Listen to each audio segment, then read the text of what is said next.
Today, the Las Vegas Raiders hired me as their next head coach, and we'll spend the next 5 seasons trying to get them to a Super Bowl. We'll just say the team that we're starting off with isn't the best, with a 77 overall team, 80 offense, and a 75 defense. The only reason I really like this job is because we have some offensive talent in Ashton Jeanty and Brock Bowers, but we really need a quarterback. Obviously, we have the first overall pick, so we're probably going to get an absolute stud from Indiana, if you know who I'm talking about. We need to build up a defense because everything looks bad except for Max Crosby. Did resign a couple of guys in Eric Stokes, Tyree Wilson, Tyler Lockett, and our kicker in Daniel Carlson. Heading to our first year of free agency, I really want to completely rebuild the offensive line because with Mendoza coming in here, I don't just want him getting killed in his rookie season. So we signed a new right tackle, Rob Havenstein, a center, and Connor McGovern as well. And then we got some low-key pieces to help out on the defense in DJ Reader, defensive tackle, free safety Brian Cook, right edge Muhammad, will linebacker Mike McFadden, and Nicholas Morrow. It's going to be a Mike linebacker. So no, we didn't get any all-star type players, but we got players that'll fill certain roles and make our team a lot better than what it was. Heading over to the draft, obviously we had the #1 pick, and obviously in real life they're going to draft Mendoza. Looked at a bunch of different draft profiles that I could have downloaded, and this one was the most accurate one. Mendoza's like the 10th quarterback, but we're going to make it accurate to real life as possible. So we're going to go ahead and draft Mendoza as our first round quarterback and hopefully our franchise quarterback for the future. Second round, we really need to get him a wide receiver to work with, and the first 5 or 6 prospects are all wide receivers as well. So I'm just going to go ahead and take the top one in Denzel Boston. I'm going to be honest, I've never heard of this guy before. I don't know if he's actually a wide receiver in real life. They give us an A+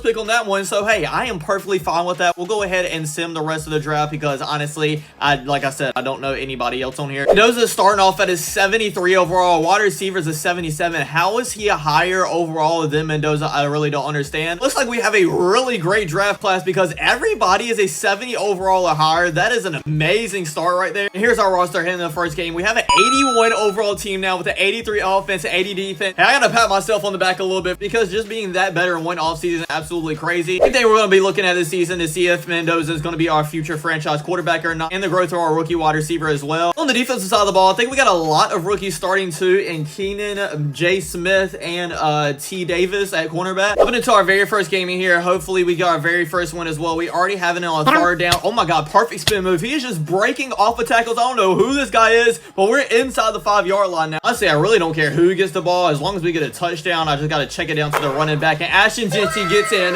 for Mendoza's first touchdown of his career. Now we're down by 3 with 2 minutes left. I have to hop in this game to see if I can help these guys out. Hop in here on a 3rd and 10 though. It doesn't look anybody's open. Oh, Trey Tucker, great catch for the first down. You can get a field goal to tie, but obviously I want the touchdown for the win. Ashton Jeanty is wide open, catches the ball, and gets inside the 15. We are looking very good right now. 1 minute, some seconds left, and all 3 timeout. I'll look for a tight end this time in Brock Bowers, and he is wide open for another touchdown. 34 seconds left. That should be game as long as our defense doesn't sell, and they do not. We end up being 1-0 to start the season, winning 17-13. Okay, we're actually looking pretty nice right now. I'm actually excited for the season. Let's sim to the midseason point, see how the team is looking, and maybe make a trade or two if I feel like the team needs it. And we're at a record of 5-2 already. Oh my god, I might be the greatest head coach of all time. I'm just gonna go ahead and sim to the playoffs. I don't think we need any help. We're just gonna go ahead and run it. Imagine we make the playoffs in this first year. That'd be absolutely crazy, but we had a record of 7-10, so a great start to the season, but the end of it fell off. I guess it is kind of good though because we only have 2 wins last year, so we have 5 more wins this season. Mendoza almost had 4,000 yards in his rookie season, 26 touchdowns to 10 interceptions. Not too terribly bad for his first year. Ashton Jeanty just had over 1,000 yards with 6 touchdowns, which he would pick it up a little bit. And then Tyler Lockett, he's probably almost like, what, 35 at this point at 1,000-yard season and 8 touchdowns. Our Bowers had 800 yards, and then our rookie has 680 with 6 touchdowns, so he didn't have a terrible rookie season either. We only have 12 players entering free agency this year, so not many deals to work out. Obviously, we're going to pick up Brock Bowers' 5th-year option. I want DJ Reader to come back. Let's see if he'll agree to a neutral deal, and he is coming back. Other than that, though, I think I'm going to let everybody else walk except for Daniel Carlson. Just pick him up so I don't have to worry about a kicker at this point. Heading to free agency, we definitely need to get a left guard because we have a 66 starting at that point right now. Definitely need another Mike linebacker and maybe another strong safety as well as some defensive linemen. Zay Flowers combined with our other rookie wide receiver that we already have would actually be kind of crazy. We definitely need a left guard, so let's see if what we have in that department. 73 overall, Ron. We don't need to pay him a lot of money, just 2.5 million. This is a lot better than what we have. Right tackle Brian O'Neill, 88 overall. We'll try to pick him up as well. We have to give some help to our defensive side of the ball. We'll try to pick up Caden Ellis. I knew Ben wants to come at 81 overall. I definitely definitely wouldn't mind having him. Zay Flowers actually declined our contract to go to the Cardinals. Really? The Cardinals? I was actually so excited about getting him as well. At least all the other players that we tried to sign did accept their contract. I don't really see any player I necessarily won't, except for maybe this left tackle, because like I said, we do need some offensive line help, and that would be really good to have. And I think that's exactly who we're going to go with. Jordan Seaton, a left tackle, helped solidify the offensive line a little bit for our young quarterback, and he is an A+ pick as well, so great pick. This is one I want to get in trying to trade our other draft pick. Chicago Bears do have a lot of wide receiver talent. Maybe they'll want to go away from their wide receiver one in DJ Moore. Let's go ahead and put our second and third round, and maybe we'll see if that's enough, and it is.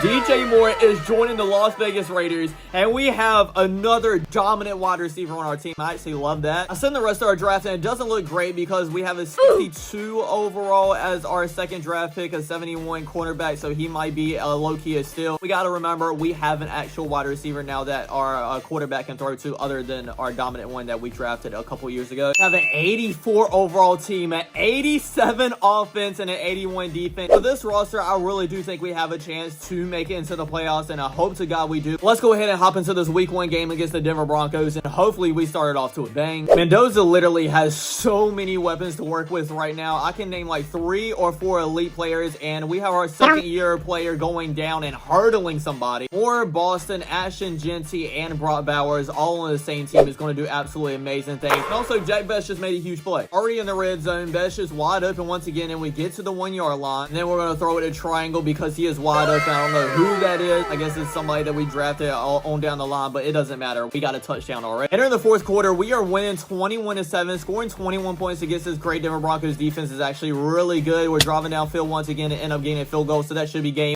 And yes, it is. We end up winning this game of 24-13. Let's go ahead and send to the midseason and see what we're looking at. Maybe we want to make a couple of trades before the trade deadline. I have a record of 5-2. I don't know about you guys, but that is pretty darn good to me. I don't think we really need any help. So I'm just going to go ahead and send to the playoff and pray that we at least make it in. We ended up going 10-7, and with that record, we made it into the playoffs. Never thought that could have happened in a million years. In our second season, we took the Raiders, team that was literally dead last and looking god-awful 3 years ago, and I, as a head coach, took them to the playoffs already. Is crazy. Mendoza was this close to having his first 4,000-yard season, 27 touchdowns to only 7 interceptions. That was amazing. Ashton Genty almost had 1,500 rushing yards. Jack Best led us in receiving yards with over 1,000. Brock Bowers had 840, and Denzel Boston had 765. DJ Moore only had 610. On our first drive, we're looking pretty good, already inside their territory. Let's see if we can pick up this first down, and we do to Brock Bowers, and we might get a touchdown out of this, and we do. A touchdown, Las Vegas Raiders. Perfect start. You're actually winning at halftime of 14-0. Now the Titans do go down and get a touchdown, but we're still winning by 7 points with only 4 minutes left in the game. We had the ball, go downfield, and run the timeout, so we win a playoff game 14-7 as well. This is like,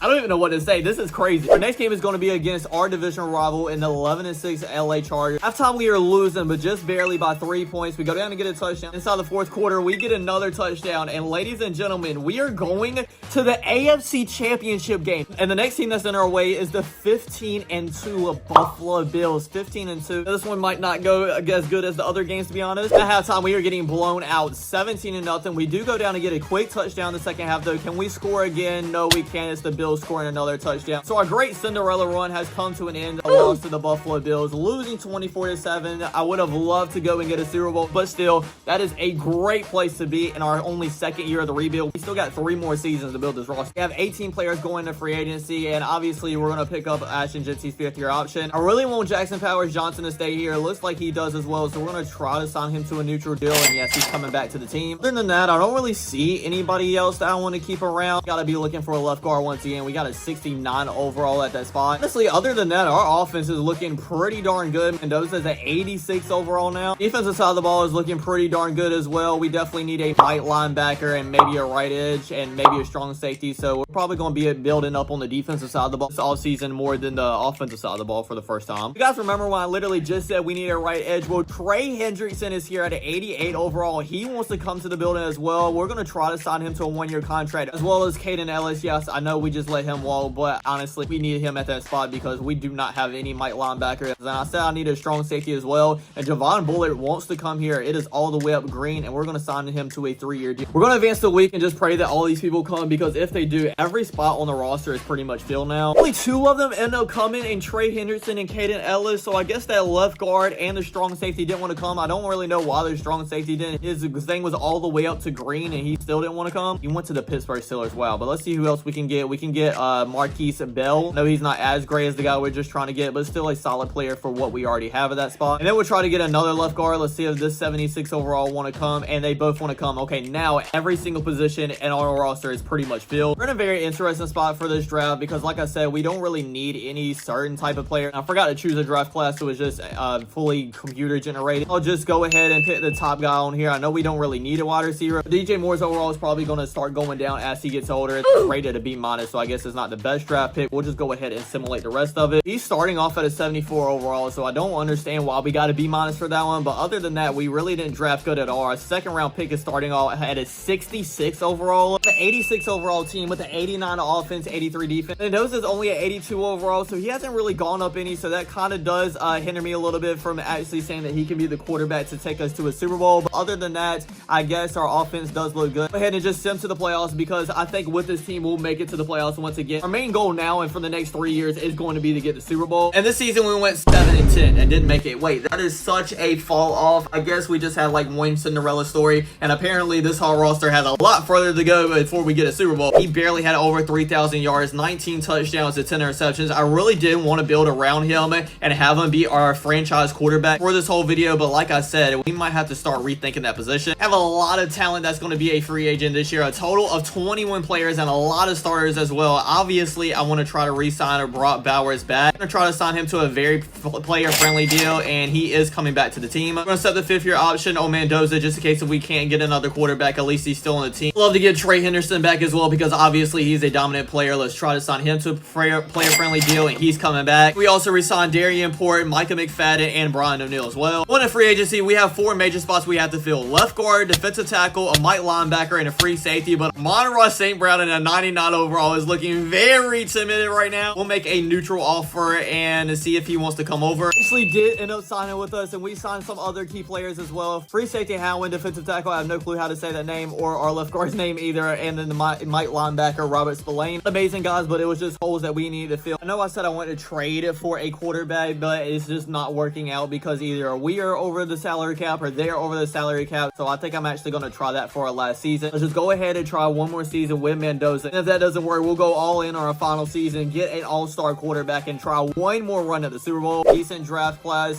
3 players over a 70 overall, including a left tackle, which obviously we need some offensive line help because it feels like every year we just need help at those positions. It did lead us to a 10-7 record. We have to play the Baltimore Ravens in the first round. Halftime in our first round game, we are getting absolutely destroyed, 28-0. We finally do score a touchdown, but I really don't think we're going to be able to come back from this, and no, we do not. Losing this game of 38-7. Yeah, I'm sorry, Mendoza, but you gotta go. I'm gonna trade for a quarterback because, like I said, I don't think Mendoza is the solution to that, but also at the same time, we have a lot of good players heading into free agency this year, and we only have $51 million in cap, so I'm not going to be able to bring barely anybody back, which means we're going to have a lot worse of a team. Lamar Jackson's a 90 overall. They still haven't won a Super Bowl ring with him, so maybe they're looking away from this. Try to set up a little trade here and get him to be our franchise quarterback, and oh, it's almost going through. We might need to add a player or something. Let's try to add our quarterback to it, and that way they won't be without a quarterback, and it went through. We have our franchise quarterback in Lamar Jackson. Probably not going to be able to sign anybody else in free agency because that probably put us way above the salary cap, but I tried to build a great team just around a decent quarterback. That didn't work, so now let's try to put a great quarterback around a decent team. We have an 84 overall team, an 89 offense, but a 79 defense. Even though we dumped all our money into Lamar Jackson, honestly, the offense doesn't look too terribly bad. He still has a Monroe St. Brown, Ashton Genty, and Brock Bowers, and a decent offensive line as well. It's the defense that is really lacking, especially this defensive line. I'm sorry, but I just couldn't put money into both the quarterback and the team. Hopefully this ends up working out. Let's send them to the end of the regular season, and hopefully we at least make it into the playoffs. We did not with the 8-9 record, so just trading for a really good quarterback didn't really work neither. He didn't even have 4,000 yards passing, 26 touchdowns and 7 receptions. That was a lot better than Mendoza last season. Genty almost had 1,500 yards rushing, and then receiving Amon-Ra St. Brown had 1,000. Brock Bowers was almost there as well. It was looking very good after we made the AFC Championship game in the second season, but other than that, it was all downhill from there. Thanks for watching, everybody. I really hope you still enjoyed. Don't forget to like, comment, subscribe. I'll check you guys out next time. Peace.